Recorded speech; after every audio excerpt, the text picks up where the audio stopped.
I met Tim at the hostel. He was born and raised in Geelong, Australia, in a seaman's family.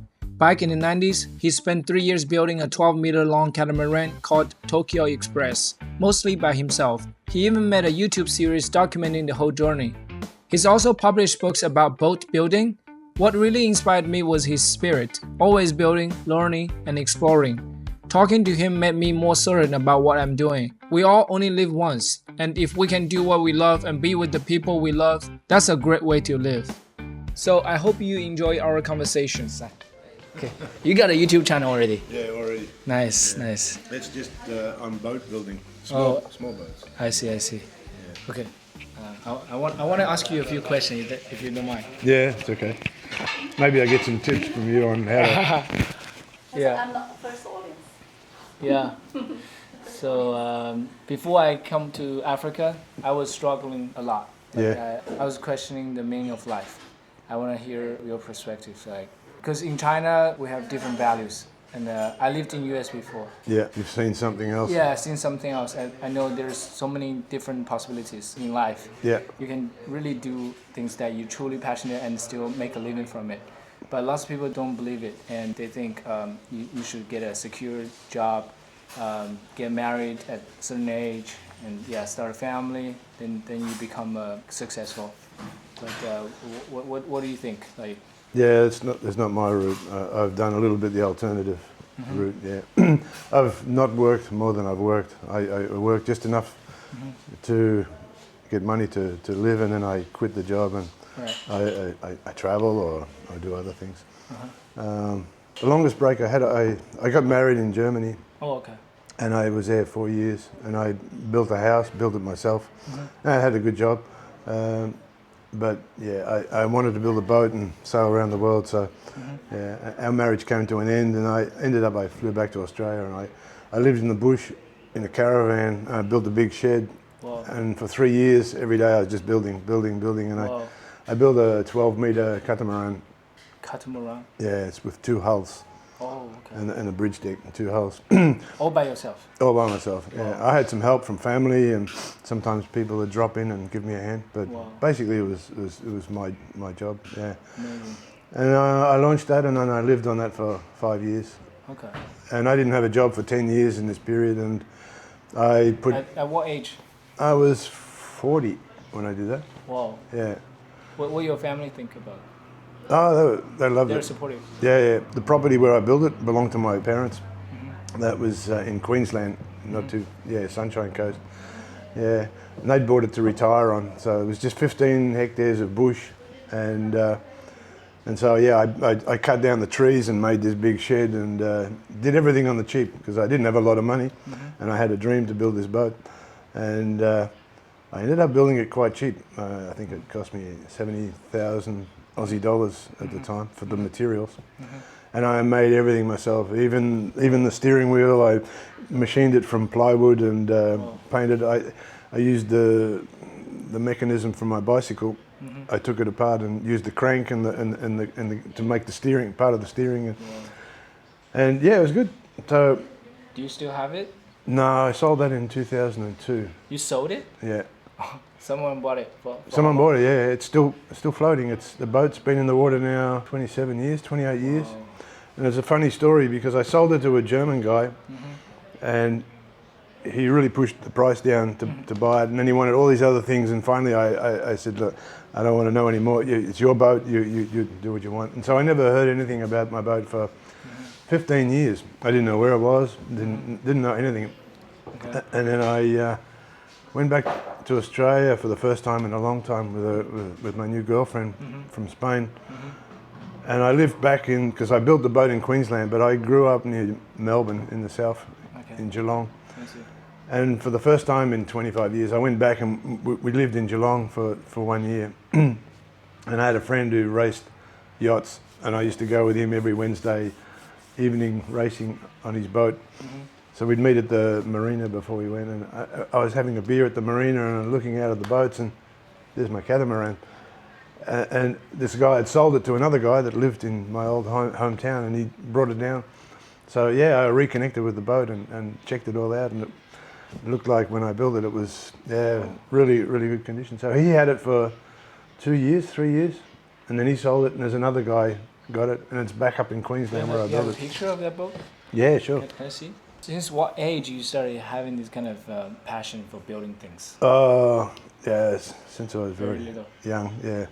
I love building stuff. When I was in Germany, I built the house myself, and I did everything, including the electrical, everything. I just had to get an electrician to connect it, but I did all the plumbing. How can you do that? Like you I read a couple of books, and for bricking, I'd never done bricking before, but I was working. I remember on the way home from work one day on my bicycle, I stopped at a building site and watched them doing the bricking for a few hours, and I thought, okay, now I know how to do it.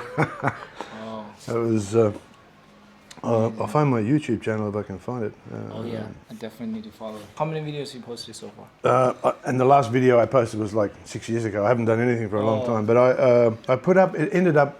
I thought it would be just 1 or 2 videos, just because all I had was pictures mostly, and so I created the video from still pictures, and just mixed in music and stuff. You reminds me of a person.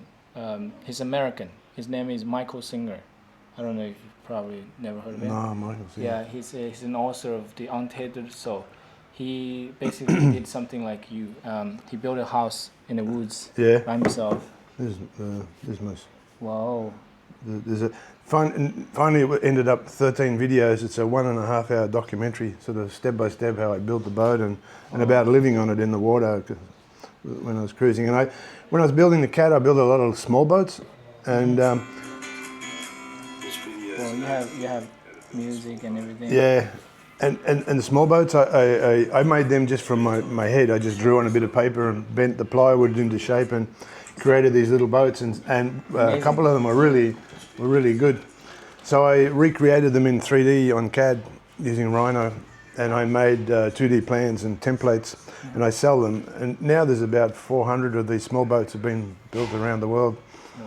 And last night when I went to bed, somebody just bought another plan. I haven't marketed it, haven't done anything. People come from my channel, or I got a website I built that myself.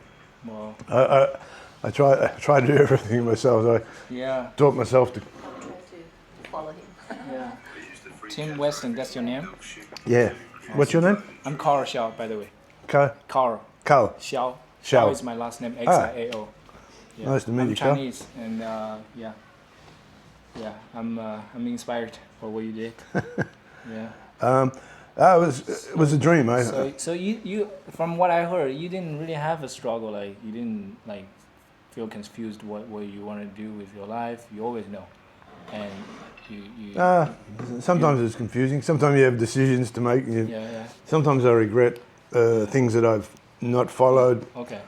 I always wanted to fly, be a pilot when I was a kid at school. Okay. I see. And my parents didn't have enough money to send me to flying school. So my father was a seaman. He worked on ships, and my grandfather was a seaman. He was a stoker. He worked on the old steamships that come from England to New Zealand. What's stoker? A stoker is somebody it was the old steaming ships, and they used coal to make the fire, and he shoveled the coal into the fires to. That's labor work. Yeah, it's labor work. Yeah. He worked in the engine room, and then my uncle was a seaman, and my brother was a seaman. They're all on deck. I see. And I went below deck, so I went engineer officer. So I did an apprenticeship for 4 years, and then I went to night school and did extra studies, and then I finished that, and then I got my first job on a ship that was in Panama, in the Panama Canal, an really old tanker, owned by a couple of companies from Hong Kong, and I got this job. I flew there, and we took it across the Atlantic and ended up in Sicily, and then they sold the ship to a Greek company, so we delivered that to Athens, and I flew home. And that was the start of my seagoing career. So I worked out of Hong Kong for 4 years for Swire, the Swire Group. That's Cathay Pacific is part of the Swire Group. Oh, okay. Yeah, they're the Swires and Jardines are the two biggest companies in Hong Kong. I think they still are. But that was good. And then I had a big break, and then I worked different jobs in different places, and then I left the shipping, and then I learned to fly in New Zealand. Oh, you learned flying. Yeah, Usually. and then I got my instructor rating, my instrument rating, and then I became an instructor. I taught people to fly. Oh my goodness. And then I got a job as a charter pilot in the Chatham Islands, which is like 800 kilometres east of New Zealand in the Pacific. It's where the date line goes around this little island, and there's only 600 people living there. It's all sheep or crayfishing. Crayfishing. And so I was flying a plane. I used to fly live crayfish to New Zealand and back, and then come back and Oh, that doing sounds a very ferry. fun. It was fun. And then I left that. And I met a German girl, and I followed her to Germany, and I got a good job there working for MTU. They build diesel engines, and these super yachts. Half of them are powered with Caterpillar diesel engines, and the other half is MTU. And MTU are probably the best engines in the world. They big in the military. Okay. Yeah, all of the German trains have MTU engines. All of these big earth-moving machines and submarines and tanks, they're all MTU powered. So I worked with this company and built my house, and then I quit the whole thing and went and built this boat, this catamaran. And then finally, after many years, I needed money again, and then I started to work on the super yachts. Yeah. But I'd work for 6 months or a year, and then quit the job and travel for 5 years. And when I needed money, I looked for another job. So you just started. You just started traveling. Now? Yeah. No, I've been traveling all my life. But this time. No. I mean this time. Yeah. This trip. 5 years. Yeah. That was your plan, or you already started? No, I've been living in Spain, just hanging out there, and traveling around in Europe. Okay. But not traveling full time. Oh, I see. Yeah. The longest I think I've traveled was like 6 months in the past. But always I've had a dream of traveling for 2 years. See if you go crazy if you travel just for 2 years. Living in a hostel for 2 years, maybe you go crazy, or maybe, I don't know. The 2 months I traveled in South America was fantastic.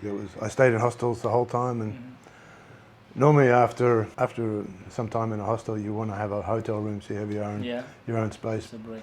Yeah, but on that trip, I never looked for a hotel room. It was good. Amazing. The hostels were good.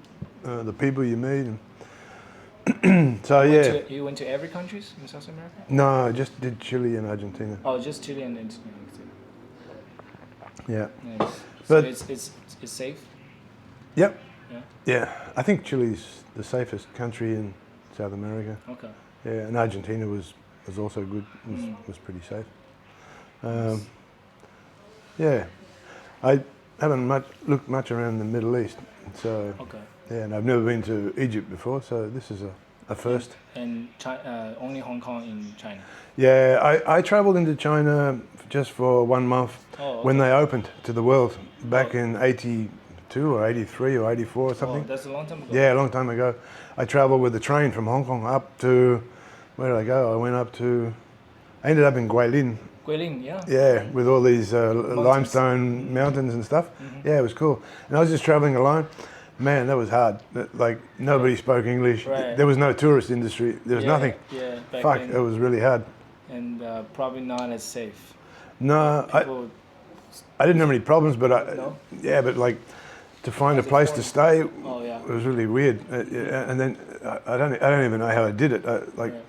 But I remember some people follow me, following these people, and then staying in some room in some building, and I'm the only one there, and it's like, fuck, where am I, man? cool. But yeah, and then I went out. I rented a black bicycle and followed some girl out into these farms or something out in the countryside, and she kept going like this, and ended up it was a farmhouse or something, and all of the neighbours are coming in, and it was Everybody feels so curious about it. Yeah, because never seen a white person. So yeah, that's a long time ago. I've never. 82. Yeah, somewhere around that time. Yeah.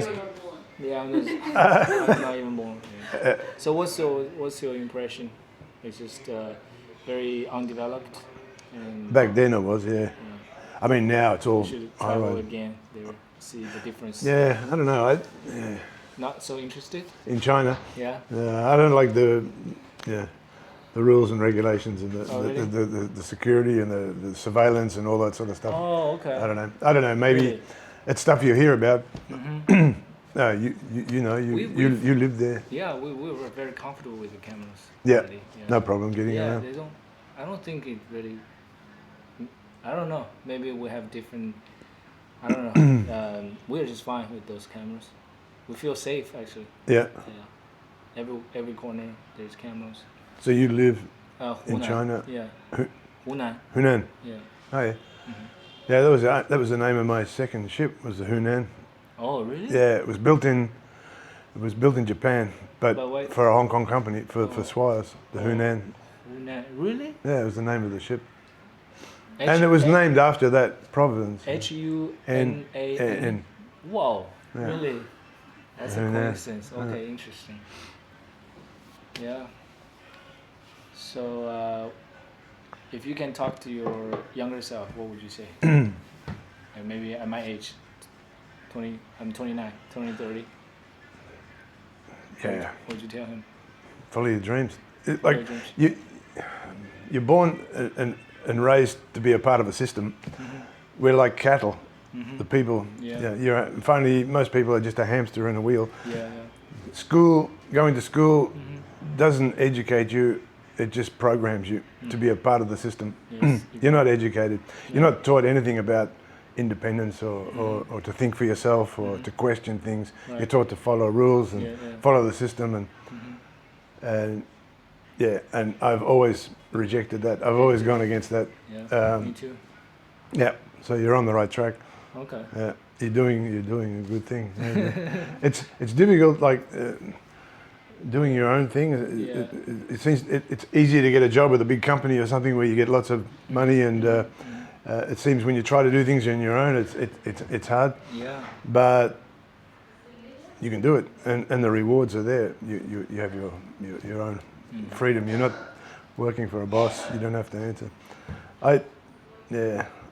Like I say, I only work to survive. I work enough to get money to do what I want to do, and then I finish the job. Many of my old, well, not many, but some of my old school friends and that, they've worked, and they've built a good business or whatever, and they got lots of money and a house and a car and that, but they've never been anywhere. They don't do anything. They just work, and I think for me that's not the life.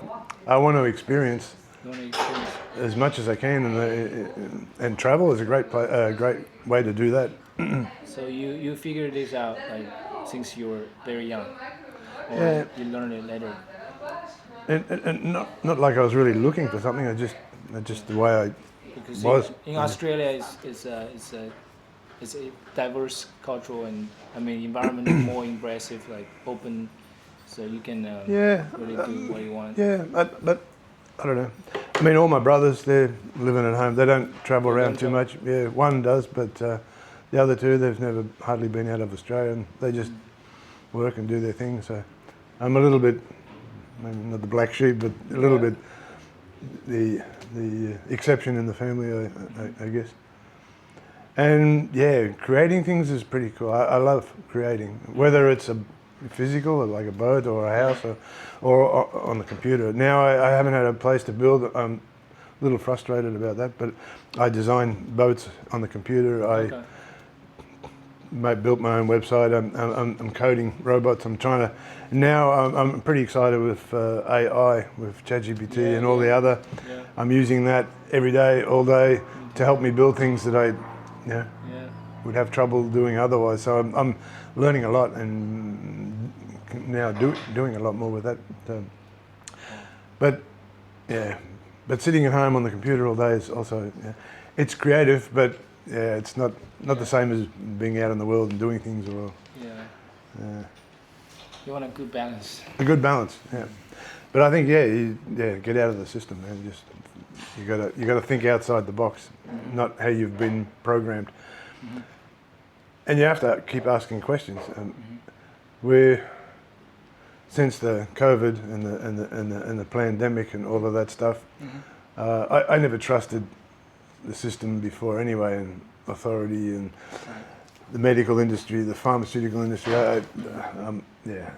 And after that happened, then I started really researching and going down rabbit holes, and you see we're just being lied to and lied to and lied to. The whole, what we're living in is, there's so much propaganda, so much, we're controlled, and most people don't see it, don't want to see it, don't want to talk about it, don't want to hear it.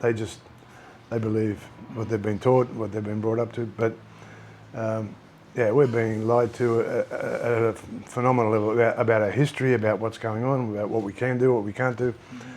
And the only way you can wake up out of that is to ask questions, is to be inquisitive, to think outside the box. So that'd be my sort of recommendation. I'm also curious.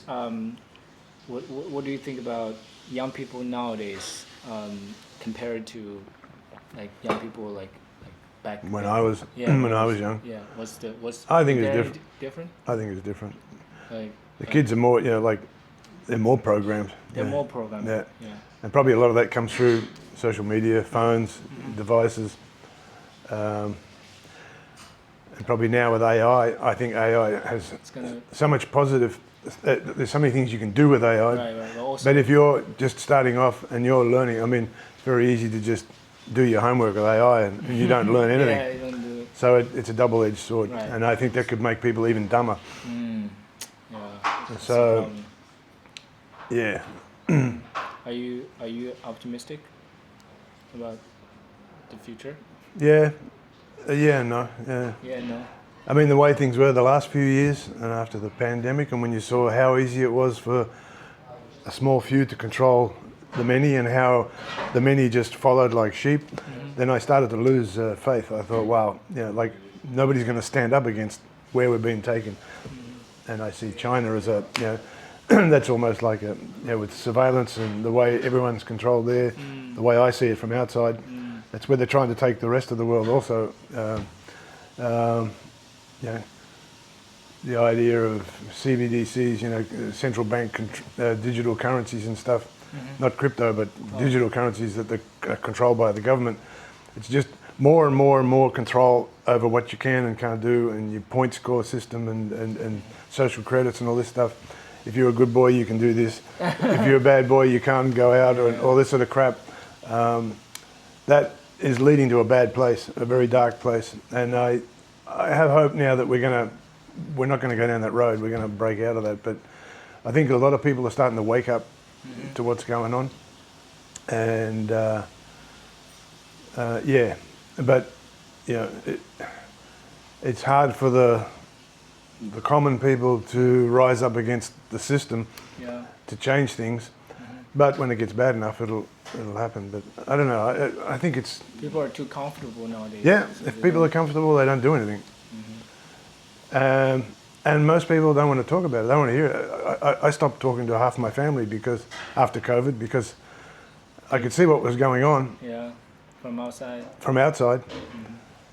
But when you start to talk to people, no, they don't want to hear about it. So finally, I don't bother. I think why waste my time talking to people that don't want to talk, and I don't want to just talk about the weather and just like nothing else is happening when bad things are happening all around you.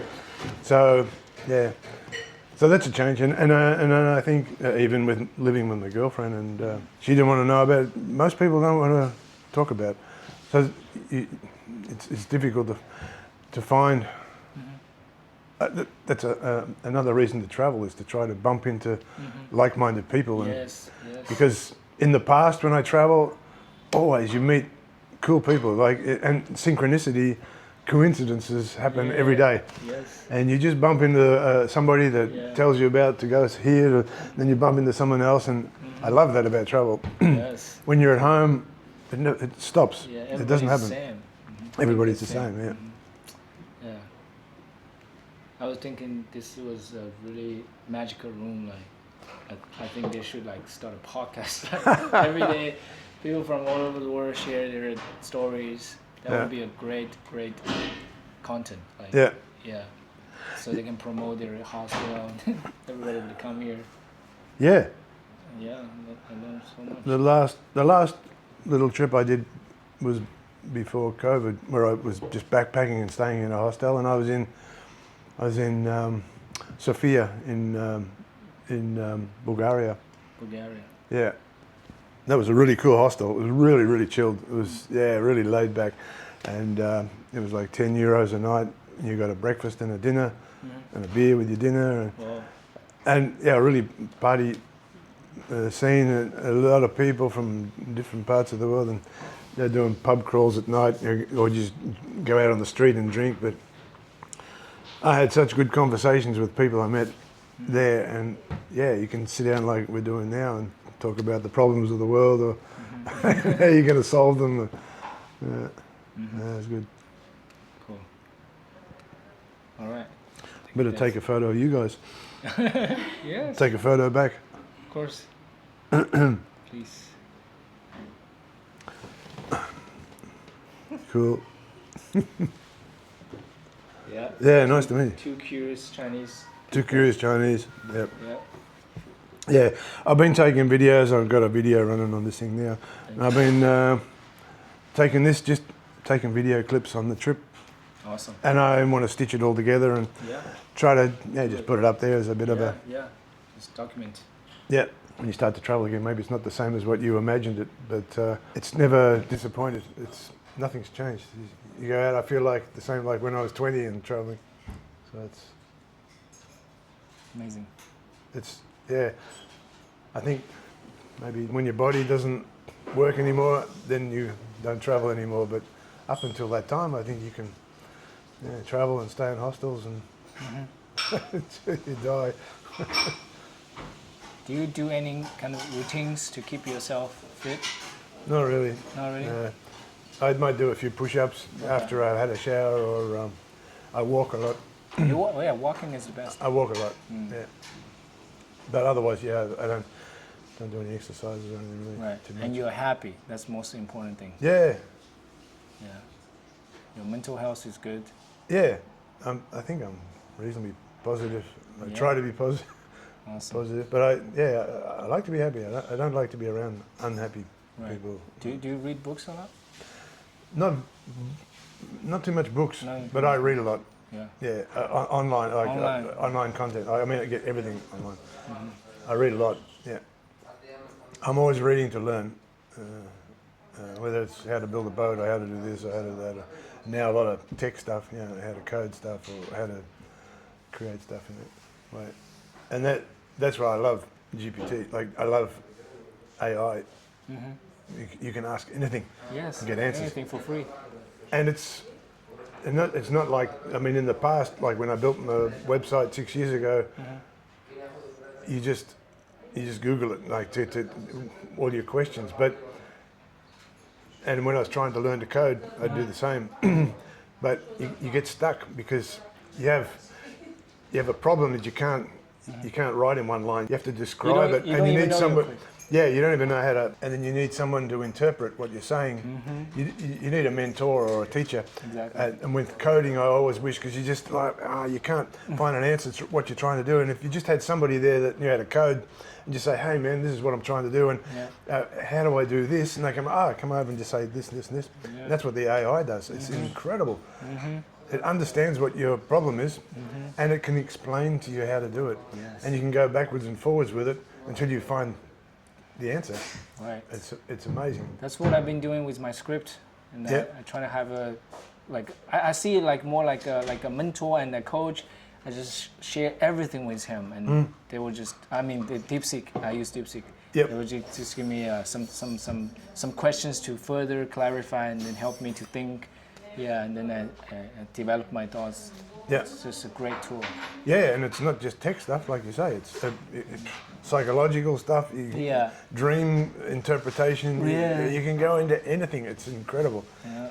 I use 4. I use GPT, Claude.ai, DeepSeek, and Gemini. I've been using it. Gemini's really good for code. Nice. Yeah. But between them, and I've been downloading models like got LM Studio on my computer, and so you got if you're offline, you can also talk with it, or do mostly for coding stuff. But yeah, it's impressive. Okay. I want to ask you a few more questions. Like, do you try to leave a mark while you're still No, here? not really. No, you don't think like that? Okay. No. Why not?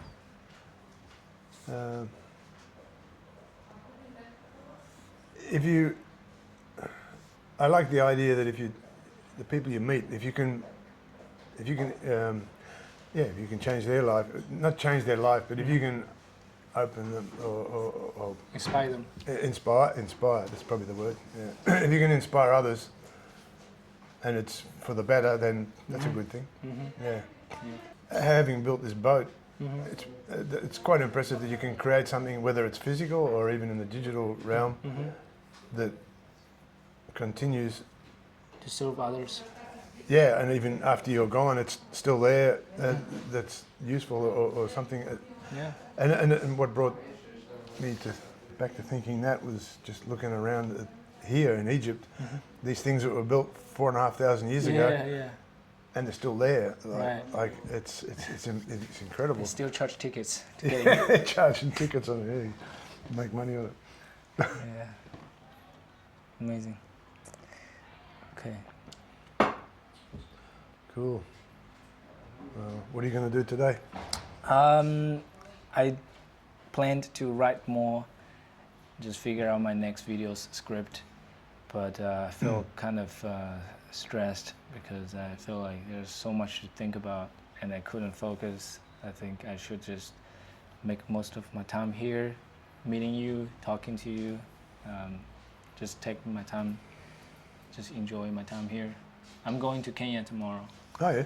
Yeah, I'm gonna meet more people there, but Kenya.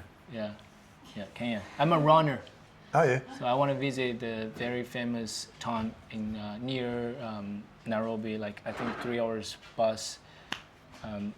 The marathon world record trains there. Yep. Lots of great runners were there. Oh, I yeah. want to go there and see what their life are like. Just get inspired and share my content with the world. Meet the runners. Meet the runners. Yeah. Cool. I love running. I'm a passionate runner. I run every day. Yeah. I love the feeling of running. Running. Just being flexible, being physical, being energetic, Yeah. having discipline. Like I wake up every morning like early, go Yeah. to bed early. I feel good. I love reading as well, but Yeah. I'm not a very efficient reader though. Like I read very slowly. I read English books. I also try to improve writing. I write journals, yes, almost every day as well.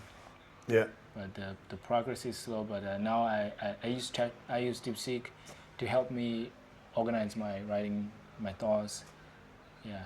So I think now with the AI, you don't need to be a perfect writer. Like the story, the content, the ideas are more important than the structure, the grammar and stuff. So that really encourages me to write more without caring about all this other stuff, technical stuff. Yeah. So do you get DeepSeek to To rewrite it, to edit it? Yeah, to edit it. Just help me to understand what I was trying to express in a more elaborate way, more clear way. Oh yeah. Yeah. So that's what I do almost every day. So you're not changing your voice too much. You're not getting it to. Yeah, well, I definitely learn and I change a little bit slowly. I don't even notice if I changed my expression, but I think I'm open to change, of course. I want to express myself more accurately. Yeah. Yeah. Okay, thank you for talking and sharing so much, man. I'm really honored to be in the audience. Yeah. You're Tim, right? Tim. Okay. Yeah. Carl. Carl. Tian. Tian. Tien. Yeah. Okay, today is April 2nd, 2025. Amazing.